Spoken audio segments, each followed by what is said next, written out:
Welcome back to another episode of the Working Audio Tools podcast, the audio mixing podcast where we interview industry professionals, pick their brains about what makes them tick, how they've become professional, and many other intriguing things along the way. We also compare and constructively critique each other's mixes as well. But today we've got a slightly different episode where we're going to be giving you some of our disaster stories in the music industry. We're going to touch on studio stuff. I'll probably touch on live sound stuff, and no doubt Paul has one or two up his sleeve as well. Paul, I think you should go first. Right, so if we were to talk about kind of stories that I've had that haven't went so well, I suppose the very first time that I had like my first proper experience of like professional audio, and I was really excited about it. And long story short, there was a TV program that was getting made in Dundee, which is where I'm from. And the college that I was at, they got asked if they could, provide any like students that would be willing to, like have a crack at it and just provide some assistance. So I went in thinking, yeah, so this will be great experience. Didn't know what I was going to be into. Got in, and the guy that was running the whole thing was an absolute arsehole. Straight away, I was like, oh, no, this is not going to end well. They had like a live setup, and they had like a bit of couch for, like where they were going to be doing the main interviews in this kind of live setup for a band to play. So he's just kind of came to us and said, right, you and you, those cables into that stage box. It goes, that's like the order that they're all going in. Job done, walked away. Now, because I'm autistic, I need things to be very, very, very simple and like laid out and very literal. So I remember looking at this thing going, Jesus Christ. Like, so I was at the stage box and I was like, got all the mics connected. I was like, there's the fucking the singers, there's the amp, there's the bass, there's blah blah blah. Connected everything, and then I remember sitting back going, well, what do I do now? What I didn't know was that we had a big atrium, still do, and they had the live console. Oh no! At this atrium, and I remember looking at this going, how am I going to get all these fucking cables all the way up to this atrium? Basically, it went round, like down, around, and then up all the way. So these cables were like dangling all the way down. And I didn't know any of this. So I basically just like connected everything to this like stage box and thought that was me done.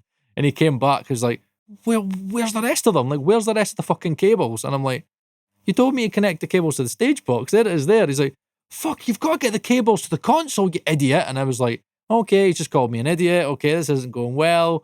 And then me being me, like, see, Ed's different from me because we've had many conversations about this. See, when I get in a panic, that's me done. That's me fucked. I'm done. Like, that's me done. I'm finished. When I get in a panic, I just revert to craziness and madness, and I just kind of like melt. So I think the guy kind of like knew that I was like struggling, but thankfully the other guy in my class that went, he was all good with that stuff.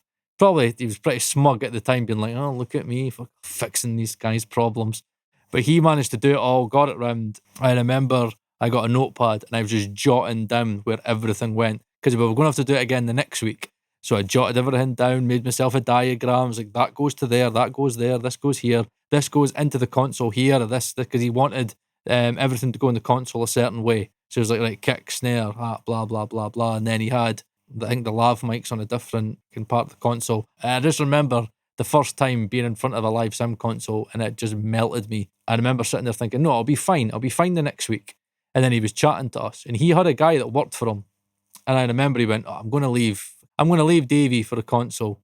And swear to God, this guy was shaking like a fucking leaf on this console. I mean, like shaking. And the guy was watching him. And I remember I sat back and I was like, it's not as much as a good experience as this is.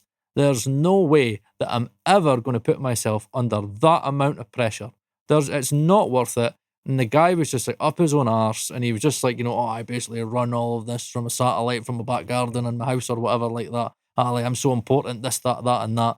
And, he was making comments about me, and he was like, I'm just a bit disappointed. Like, I thought they were going to send guys who actually knew what they were doing, that had a bit more of experience and stuff. And I'm like, this was my fucking experience, you idiot. Like, this is what I was meant to be. But he thought we were going to know more and stuff like that. And that was the moment where I realised that live sound isn't for me. I think I learned there and then that in live sound, you've got to be a troubleshooter. You've got to be somebody that can work on the fly and is a problem solver. That's not me. Like, I need time to sit and think and go, right, so that goes to there. And the annoying thing is, when I get it first, it's fine. Like, when I get it in this noggin, it's like, there, it's fixed and I can do it no problem. But because I needed time and he didn't have time, it was just like, okay, this is horrible. And I felt I felt like that piece of shit. And then I remember they got us to do the boom. And I meant, mate, have you ever done a boom before? Like, actually, like, for like TV?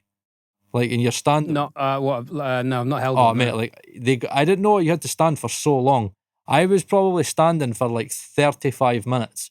I have never felt my shoulders want to cave in so much. And I remember the guy said to me, he was like, whatever you do, he went, his exact words went, don't fucking drop the boom, don't move, keep it exactly where you are. Because remember, he said, he was like, there it is there, the shotgun's pointing there, that's exactly where you need to be, that's exactly where you need to be. And I stood there frozen for 35 minutes. And I remember like listening to this like interview that's going on, being recorded, like, please shut the fuck up. Please, you need to stop. Please, I'm way to drop it. Like, I don't care. A part of me was just like, know what? Fucking woof, launch it like a javelin and get out of there. I was like, fuck this. I'm done. That was something that, you know, I kind of learned in audio, especially in live sound. If you're not prepared, you're going to get eaten alive. And I understand the stress and the pressure that guy was under. He had a job to do. He had to come in. He had to get this show recorded. You know what I mean? It was like they were only there for the night. You had the band in, you had guests in, you had people getting interviewed. It was the very first episode that they'd done in this setup in the college. So I understand it, but yeah, it was a moment, you know, that I don't like to repeat. I would like to repeat because I melted. Like, I just like absolutely melted. And I remember I went home so dejected, and I was like, made a pact to myself that, you know, I'll never ever work for anybody like that in audio. I need to work with people that have got time to treat me like a human being and like have a bit of understanding. However, again, in reflection, I do understand that he was under the cosh. He had a job to do. Again, same with Ed. Me and Ed have had many conversations about his business. You know what I mean? It's like, if Ed couldn't afford to have somebody like me, if he had a wedding, he got a guy like me. He's like, oh yeah, this guy knows a bit of audio. He's a fucking student, yeah. And he was like, Paul, I need you to do that. And then I melted.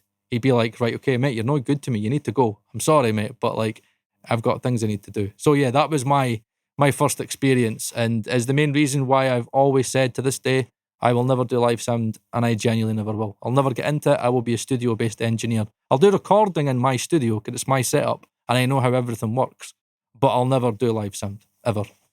Yep, there I was you going go. to say that story sounds like a good prompt for you with your studio to make sure everything, you know everything inside out, Yeah, totally. back to front. So when you do get a client in, you can problem solve why a headphone amp isn't getting signal or why you're not getting a mic signal in. 100%. Because that stuff in front of clients, especially if they're paying, it is stressful again. It will be a stressful environment. You got to be quick. People used to ask me, what do you need to be a live sound engineer? And I just said diplomacy skills and problem-solving skills. You don't even need to be a good engineer. If you can do those two things, because, I mean, obviously it helps. That is kind of expected, as is studio engineering. But you're dealing with clients, event planners who are fucking clueless. The bride and groom in whatever state they're in, whether it be nervous, micromanaging, or really lovely and relaxed, you never knew until you got there. And then, problem-solving. What goes wrong? Because without fail, a sequence of events will unfold that you haven't prepared for. And even in like the 7 years I did it full time, every gig there was something. Something would unfold. Something would be muted. You do silly things like you press the wrong channel, you mute the wrong channel, or mid best man speech or something like that because the photographer's bought you back the wrong microphone, or I don't know, some stuff like microphones get lost. I used to color code my microphones and then realized under stage lights you couldn't always tell which color was which mic. So then I used to get great big stickers saying 1 to 8 on all the mics, and I'd only ever give, the MC microphone 1, and the, females would be on one mic and the males would be on another mic, and the band would be on mics 5 to 8, and yeah, horrible. So glad I don't do that. My main live sound cock-up was very early on, and you only make this mistake once. You can do it in the studio, but it's not as disastrous.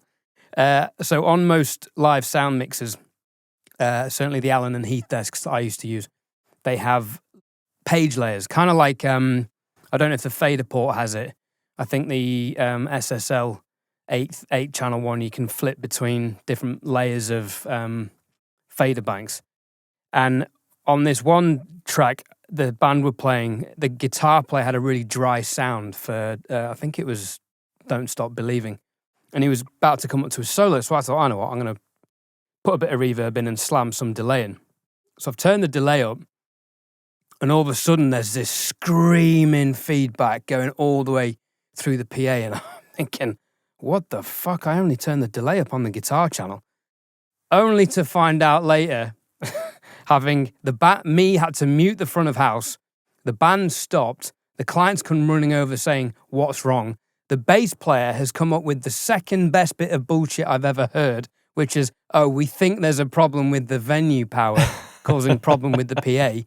The venue manager, and this is a big hotel, the venue manager's then come up, gone with the bass player down to the basement to check all the circuits and the breakers for the entire building, because this guy's told him that the sound problem we've had is because there's some power issue with the venue. And I'm there thinking, it's not that, but that buys me some time. Ringing my mate thinking, what have I done? And he said, oh yeah, that's simple. You've just been on the wrong layer and you fed the delay into itself. Right, okay. And it was as simple as that, which obviously in a DAW you can easily do by, you know, accidentally sending something to itself or to a group or something. And you get a bit of feedback in your speakers, but you mute it or whatever. It's dead easy. That's not at someone's wedding with 200 guests and a band on stage thinking you're shit. So did you melt? That was in fun. That moment, like, were you like melting, or were you just like keeping it cool on the surface? So people were like, "Yeah, it's something to do with the power," and you're like scrambling. What used to amaze me about my live sound career was everyone would tell me, "Dude, you're so calm." Everyone. I don't know how you stay so calm. And in my head, I am calling everyone a C word. I'm fucking stressed. I'm overthinking everything. Because once you've had a few experiences like that, where you then have to be proactive in problem solving anything that might happen, and you have all these, you end up, you know, your setup times get long. You end up having all these protocols in place and procedures in place. So all these little things that you collect over time through experience can't go wrong again. But as I said, without fail, something else would crop up on every single gig. But then the good engineers just react. And that's what's going to make a good studio engineer, a good live sound engineer. They just react. They know how to get around it. So how would you deal with somebody like me then? Like, say like you were in that scenario, you'd been booked, and then you've agreed, or again maybe like somebody you know, or the company you've worked for has agreed to send students down to give you a hand, and you had somebody like me that you could see was just like, he's just not experienced enough yet. Like, how would you deal with?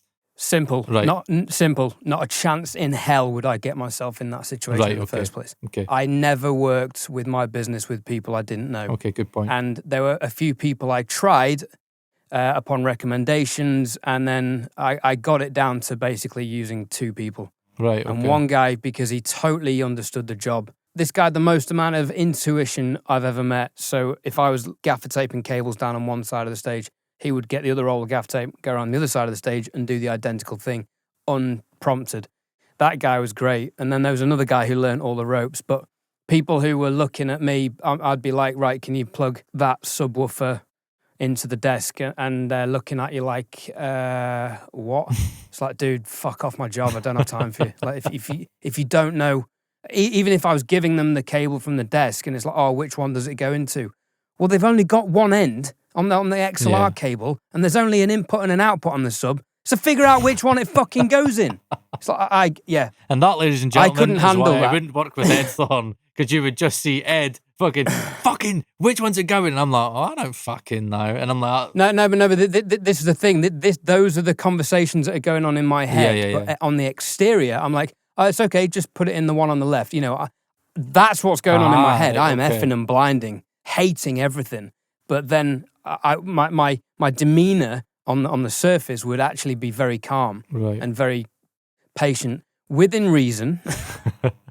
I did snap at my housemate once on a gig, and he doesn't let me forget that.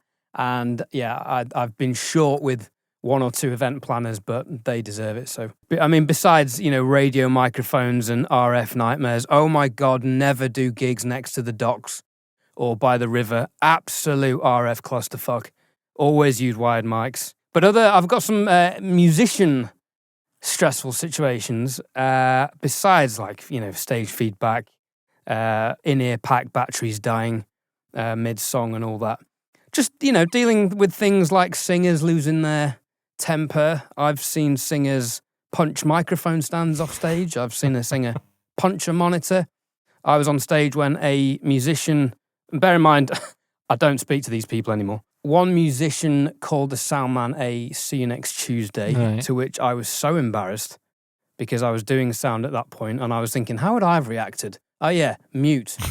He's not getting a microphone. And this is the lead singer and the guitarist in the band. And I was just thinking, as a sound engineer, what would I do? Yeah, cool. Mute, guitar, mute, vocals, lock desk, fuck off and go to the bar. Deal with it when there's an apology. Maybe that's not the most professional approach, but in front of people doing that? Yeah. No, that's the most unprofessional thing I've ever seen. People pushing people off stage, I kind of get that. You get stage invasions at gigs.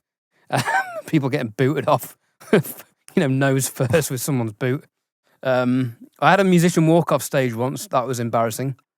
Again, because they couldn't tolerate the incompetence of the sound engineer on the night. I can sympathise with that. Those are some stressful performance ones. I fell off my drum stool once. It's in a video. We need to get shit like that. No, this must have been 2009 or something, I think, roughly then. Maybe 2010. And I was down in Brighton at Brighton Walkabout playing with a covers band. And I was in my, 23, 24-year-old flashy stage, trying to be cool, trying to get attention from girls. And stood up on the drum stool for the big ending. And the plan was to jump off onto the bass drum pedal and hit the cymbals. And it'd all look absolutely smoking, Seamless. like Tommy Lee himself. However, stood up on the stool, stacked it sideways, smashed the whole kit over, rolling off into the audience in front of me, and looked like a complete twat. How old were you at that point? At 23 or 24. Right, so it wasn't a gig last year. Still trying to relive your younger years. All right, so let's bring this back to mixing. What about studio nightmares or problems or embarrassing moments? I don't know if it was embarrassing because I was very fortunate that I had lecturers on hand to kind of help me out. But I remember when I did my very first recording in a studio setup. Now, the college that I was at, again, amazing college. I'm actually waiting to go back sometime this year because we're going to maybe film some content because they asked me back. They basically said, get a band in and then we'll get them like maybe an EP or however long we've got and we can get them recorded. So I got a band in called We Came From Wolves. They're a great band. I remember I had everything in my head sorted. I'm gonna mark the guitars like this. I'm gonna do this. I'm gonna do that. And I had all these grand plans in my head. And then I remember when they came in, I just felt the fucking nerves. And I was like, and they were like all the amps, all the fucking bass heads and shit. And I'm like all the instruments, and they're coming in, and I'm just like, okay, this is the first session I've ever had on my own to run. That's what they used to do. They go like, there's the Avid console, there's all the fucking preamps, there's all the mics. And tell me what you need. So like I had the U87s and stuff like that. I remember just kind of feeling that fear that I had when I was doing like the previous live gig. And I was like, right, okay, don't fuck this up, don't fuck this up, don't fuck this up. And then I was making sure that, again, even just things where I had all of the XLRs into the right channel. So and it was the very first time I had to sit back and think, right, where's kick, where's snare, and having to remember all that and then work that on the console and then have the band in, and then like I remember it was the very first time I had to mic an entire drum kit on my own, and I remember I couldn't. I think I spent lots of time getting the snare right, and I was trying to get the kick right, and I overanalyzed it, and before I knew it, my lecturer was just in my ear, and he was like, Paul, come on, we need to quicken up, and thankfully he kind of just seen me struggling. They were honestly great lecturers. And he just kind of then started to pick things up, and he was like, Paul, that goes there. And he just, again, like what you said at the gig, intuition. But that's what they're there for. They're there to look after you. And that comes with experience. Yeah. You don't get that. I wasn't that as good as I was at the end on my first gig. I mean, it took me a long time. Yeah, and I remember, I think there was a few issues, and it was like I was just routing things, and again, it's funny when you're on the console mixing on your own, you're like, yeah, this is fucking easy. But when you've got a band in and you're on the clock, that pressure can hit you very quick, and if you run into an issue, depending on how your brain deals with pressure, you could crumble. Now, thankfully, I had my lectures in there, but there was a few things that I remember I was going to try and they weren't working. And I remember I tried a 3-pronged mic thing on the guitars because I wanted to have a mic at the rear and 2 mics at the front, and I was going to flip the phase. And then I was like, oh wait, hold on. If I've got 2 at the front and then I've got that at the rear, then it was a phase nightmare, so I had to change it. Then I remember they weren't liking the sound of the U87 up close to the grill, so I brought the U87 back until it sounded good, and it was a lot of experimentation, and it ended up sounding really good. But I remember sitting back thinking, if my lecturer wasn't here, we weren't getting this recording done, because I could feel myself flapping. I could feel the pressure getting to me. And again, there's nothing worse when you've got like artists that have like took the day off or whatever to come and record with you, and they're waiting. They're just like, they're waiting. Well, ready to go. Let's see if we can get 2 songs, 3 songs. And I think we got 3 songs done, because once we were set up, it was pretty good and they were really well rehearsed. Drums done, then bass done, then guitars, then vocals. But it was a massive like insight to me on how much pressure there is. I mean, live sounds one thing. Studio is a little bit better because you can just do another take and you can leave them waiting and just fix in a few things. But, when you're on the clock, it's very, very stressful. And again, I had to make a decision on what I wanted to do, because I really wanted to be a recording engineer, less than a mixing engineer. And so I was like live sounds out. And then I remember sitting back thinking, it's a lot of pressure, man. And I didn't like the feeling of kind of needing my hand held throughout the whole thing.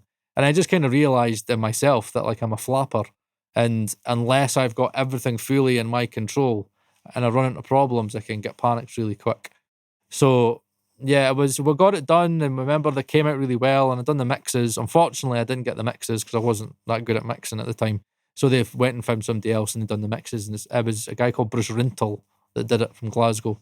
And we went to the EP night in Glasgow and stuff, and yeah, it was a good experience going to the EP night, because I knew I'd record it and I had my name on the back of the EP and stuff. But it was definitely like the live gig, a moment of holy shit.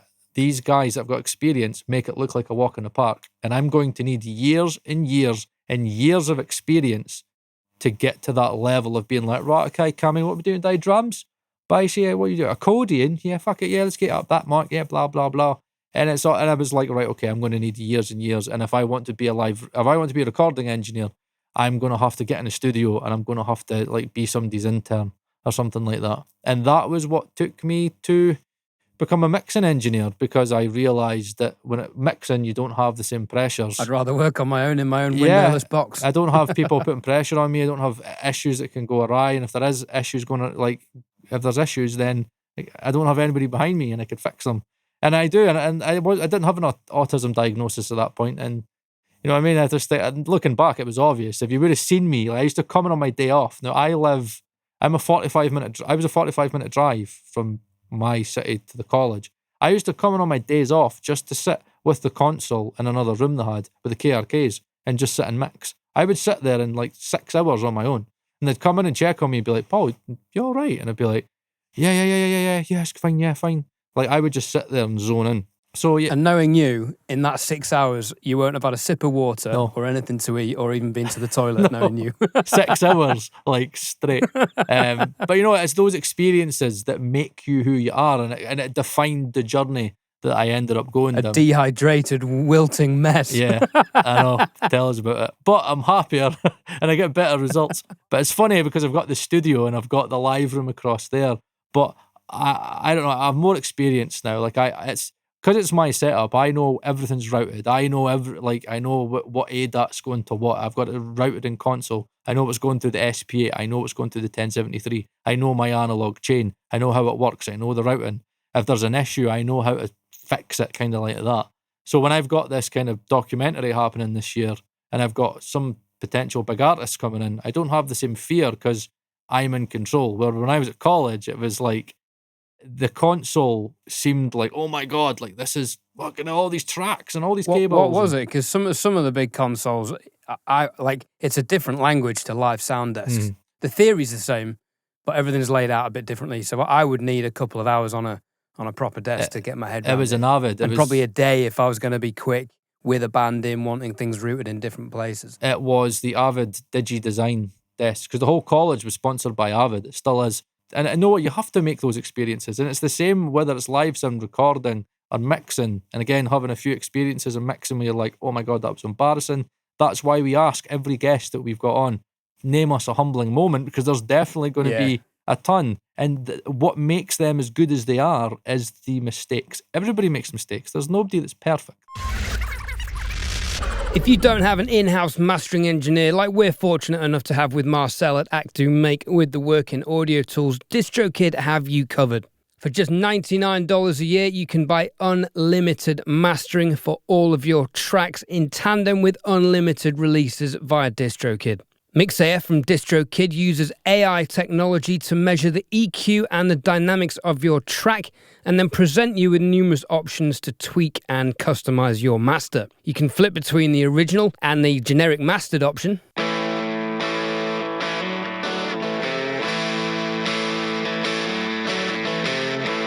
Blame it on the whiskey. Blame it on the bad weed. So instantly we can hear that's making the track louder, and it's also slightly flattening the EQ, bringing in a little bit more of the mid-range and of course the top end. We can adjust the intensity, which is how much compression and limiting is being applied to the track. Blame it on the only thing you've ever seen. Run and tell your mother. Blame it on your brother. I think somewhere in the middle works for this track. And the EQ options are self-explanatory. We can make the track effectively duller or brighter. Just ain't right. All you do is lie. All you do is try to deny. All you do is lie. Even when you know it just ain't right. All you do is lie.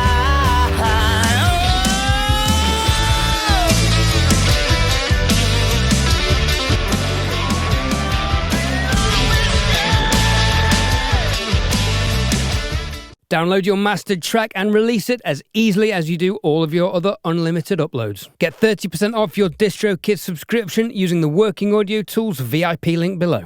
Let's think about more mixing stuff, Ed. That's probably more recent. Well, just before that, I think the experience thing applies everywhere in terms of I know I have confidence as a drummer, and it even happened at the weekend, last minute call for a gig on Saturday. I haven't touched my kit in a month. Yeah. Because I've been lazy since my last gig, and I thought, well, I don't have a gig for a few weeks, I'll just save my ears and work in the studio.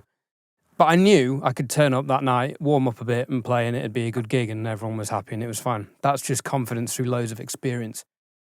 And even my worst, even me on a bad day is, not to be full of myself, but it's pretty good, really. Yeah. And same with live sound. On a bad day, bad room, bad musicians, I can get it in the ballpark. It's fine. I was pretty confident with it. With the studio stuff, I know with optimal recordings, and I'm using my James Dupree, Another Love Song mix that I put on my YouTube channel, finally, as my kind of benchmark of, cool, I can achieve that when there's optimal circumstances. When you get some of the ropier stuff, that is when I then struggle, and that's where my probably lack of experience comes in that when you're given shit audio to deal with, you know, Spike can just be like, yeah, cool, I know exactly what that needs, you know, he'll just nail it.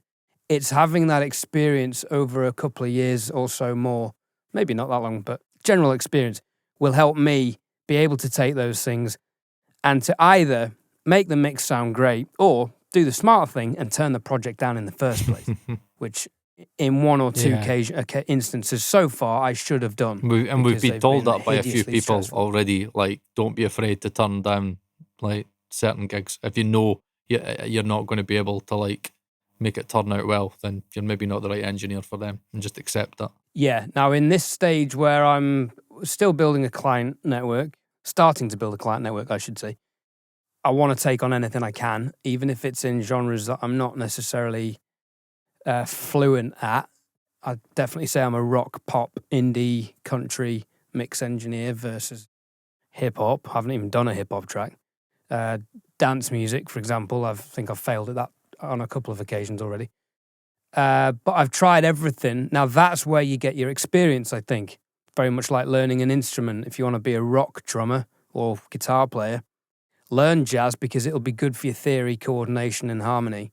You might not necessarily use it, but it will make you a better musician. It will develop your ear.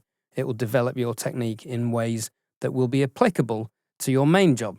I guess it's the same with mixing. If you know how to deal with 808s and hip-hop sub-low end, mixing kick and bass on a country track's not going to be a problem. In terms of failures so far, other than auditioning for mixers and not getting them, but then being in the fortunate position of being sent the mix by the professional guy and hearing what you've done differently, I've had that a couple of times with a client. Well, potential client. He wasn't a client because he didn't pay me. He went for the other guy. But I wasn't far off, Yeah. but there were a couple of things I overlooked. So talking of failures, I actually recorded drums for the guy, and one or two of the quick double bass patterns, kind of things, Yeah. were slightly sloppy. Now, I sent him the files and he put it all together and sent them back to mix with everything else. So I was assuming there'd be a certain amount of production and editing, which he would have done. One could argue I could have sent him perfectly edited drum files, but he didn't ask for it. I'd quantized them enough so that it sounded good. But what I should have done in the mix was taken every little kind of kick drum rough and basically taken the best one and then copied and pasted it in every instance it was used, because it was pretty consistent with the crashes and the ride and the snare pattern. And then from that, triggered it so they were really even. I did end up triggering it, but sometimes they were just a little bit fluffed. And what the guy did, and this was the main difference between my mix and his mix, was he'd gone and sampled the snare and kick to the point where they were robotic. It was very much a Slash production where that LA sound where everything is so ridiculously consistent, it's just fake. And he liked that sound and he'd gone for it, whereas I was a bit more of an organic mixer. Maybe a little bit of my drumming influenced that mix because I had the sound of the kit in the room and I wanted that to come through with samples that I did put on, but they weren't as brutally replaced. They were blended in. So again, getting to know what the client wants, and annoyingly I had a gut feeling that they wanted exactly that, and I didn't do that because I thought he would get back to me before going to the other guy and saying, oh, hey man, can you just tighten up this and maybe we could work on this? But he didn't. He went straight to the other guy and used him. So should have followed my gut instinct. Big lesson there. And I failed because I didn't go to the nth degree of detail, which I should have done and knew I should have done before I submitted the mix. Right, I've got another story, and this one was actually about my first paid gig. So I'd done college, I'd done uni, and long story short, I'm a tight arse. When we got married, I was looking for, obviously, certain things on a budget, and we met a harpist, and I told her that I was obviously, starting up a recording business, and that's what I was planning to do as soon as I left uni. The tagline, Tay Sound Studio, and my tagline was, you choose the place, we record the spice, and it was super cheesy. It's not awful. It's not awful. I'm not sure Coca-Cola would go for it. Yeah. So I bought a lot of mics and had a Mackie interface and stuff, and that was the plan. And what's funny now looking back was I would never do this now, but I agreed to record her if she played for free at my wedding. So we did that. It was beautiful. And then it came to the recording day, and I remember I came up with my bag. I had my mic. I had I only need one mic. I was going to do it just one mic. So I was like, right, I didn't even know how to record harp. So I was Googling fucking how to record harp and certain fucking... Probably needed more than one mic. Yeah, I know, I was me being me. So I was like, fuck it. I was like, no. So I just brought one mic, my laptop, this Mackie. A dynamic. And this... No, it was the AT. It was the Audio Technica. It was a condenser. It was like their AT 2050. It was AT 2050. And... what I haven't told you is I had a hooky copy of Pro Tools. Remember when I said I was tight? So I had and what used to happen with this hooky copy of Pro Tools was that it used to crash quite a lot. So whilst we were recording, Pro Tools was just having a bit of a meltdown and it started to crash. So I had to make up excuses like, oh, sorry, there was a bit of a technical difficulty there. And it was like, oh, fuck. Oh, shit, this is like crashed. So it probably just looked like, let's fix this. Where I'm like restarting the fucking whole computer, trying to relaunch Pro Tools. Oh, no. And then be like, know what? Were you happy with that? No, I wasn't sure. No, maybe we should just do another take. I think you can maybe do that. And I had to do all this shit.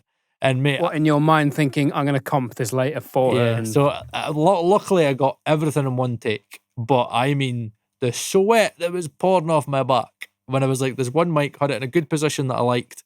And I was like listening to it and I remember I had a cheap Behringer like headphone amp thing just so we could both listen to stuff. And it was just a shambles. It was so unprofessional. And I just kind of got to a point where I remember I looked back at it and I was like, okay, I've got the recordings. I've managed to get away with like just through the skin of my teeth. But it's something I would never do again. Like the fact that I thought I could get away with like a hooky copy of Pro Tools, like one mic, and genuinely like my professionalism was on the line there. And it wasn't even, I suppose, a first paid gig, but like it was kind of, still a transactional thing. She played at my wedding and I had done I think it was a Christmas album or it was a Scottish album or something like that. But what I will say is, take that as a lesson from me. Don't go cheap. And always remember that you are your own business. And like, if she would have known that this was crashing all the time and that I had a hooky copy of Pro Tools, she would have been like, this guy's an absolute fucking chancer. He's not professional.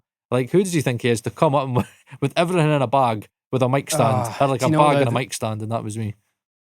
This reminds me when I used to record live gigs, and I would have a similar thing with Logic, and I learned that my computer, the SQ, Allen and Heath SQ desk I used to do 96K. And the first couple of times I tried recording 96K on my 2015 Mac, never gonna happen. Downsampled to 48 and then it was fine. But trying to record 24 tracks, that model of Mac had an overheating issue. And in the firm or the software, there's a kernel protocol whereby if the temperature sensor went above a certain point, it would start limiting the resources on the Mac, thinking it was helping you out to keep the computer cool. But limiting the resources only bottlenecked everything and made everything work harder. So the Macs would overheat and then they would crash. And I learned this, I think I learned this in the studio. Yeah, and then when I was live, I had cooling trays. But yeah, I learned that 96 wasn't going to happen live anyway. Still had the same problem. But it's just stuff like that. Like you buy a good computer. That was a top-of-the-range Mac in 2015. And then to find out there's something that you were never going to know until you had a problem and then Googled it. Yep. You were never going to know on a job that the Mac would bottleneck itself in an effort to keep cool. Yeah, so you get shafted and then you learn the hard way. Things like that were stressful. Yeah, no, it's IT, man. And that's the one thing I've learned is that see if you're going to invest, and especially if you're working with artists, make sure that you've got a good system, man. Like sometimes the Mac gives me, and not the Mac, the Apollo gives me fear because I know Windows. Basically, for anybody who doesn't know, Universal Audio and Windows don't always play ball, and it doesn't play ball with me. And there's been the odd time where no comment from me, the UA fanboy. UA fanboy on a Mac. And a Mac boy. Yeah. But there's some times where, on occasion, I just can't get it started. Like, I just cannot get, like, I'll do a hard crash and I just can't get the fucking computer started. And those times have panicked me. It's not happened in a long, long, long time. And I'm half thinking about maybe getting rid of the Apollo, but then I do like the DSP, so I probably won't. But yeah, don't cheap out and don't have experiences like mine where like genuinely you've went there, somebody's taken time. Like she worked in it was a school for disabled kids, and like I remember she'd just finished and she took time like to make sure that right, okay, that it's going to be free and don't worry, I've told the cleaners not to come down this way tonight. So I was like after 6 or something. So like I had to make sure that this was done. And thankfully she didn't know, and she really liked the mixes that I did for them. So I went daft with reverbs and stuff and made them sound like really big. So I got a Christmas album out of it. But when I did the Christmas album, I bought a full license of Pro Tools. I didn't. That was the very last time I was ever had anything. No, you hooky. hadn't. You got the free 30-day trial of the official version. So the second EP you did for her, was that your first paid gig? Yeah, so that was a Christmas album, and we agreed a price because she really liked the sound of the first. And I didn't buy. I actually went out and bought a proper version of Pro Tools. I asked my dad for a loan of money, and I think it was like 150 quid or something. I can't remember what it was, but I bought it. And yeah, that was me, and I didn't have any issues. And the second time it ran way smoother, and I was just able to record, and yeah, I got away with it. But just like, take my advice. Are you ready, Ed? Are you ready? Oh, okay. So Paul's most embarrassing moments, sponsored by DistroKid. There you go. I was playing a live gig, and it was the second live gig that we ever had. And we were all pumped for it. And I had my dad and I had my mum there. And I remember I had a few of her pals as well. So we were in halfway through the set, and it comes to a solo, and I'm like, I don't know what I did, but the strap had like kind of snapped, or it just came off. So I managed to catch it in midair, and I was soloing like that, just like caught it, and I was managing it. And I was like, fucking, that actually looks quite cool how I've managed it. However, my mum, in all of her wisdom, genuinely thought, no. there's like, oh shit, like he's struggling on stage. My mum took it, and I was in the middle of a fucking No, she rock, didn't. I mean a rock solo.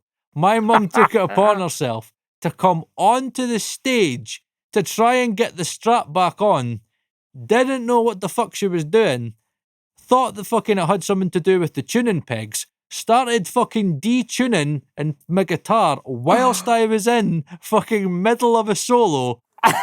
And I was like, and I remember going, mum, fuck off, mum, fuck off, fuck off. And she just went like that. I just went off the stage. So she left me. I've got a guitar that I'm holding with no strap and fucking completely out of fucking tune. And I remember just like sitting there, the song ended, and I remember just like, oh my God. And remember the rest of them are like fucking, they're like, oh my God, mortified. And then I can't remember what I said. And I remember I think I said something like, and that's how you play a guitar solo without a strap or something like that.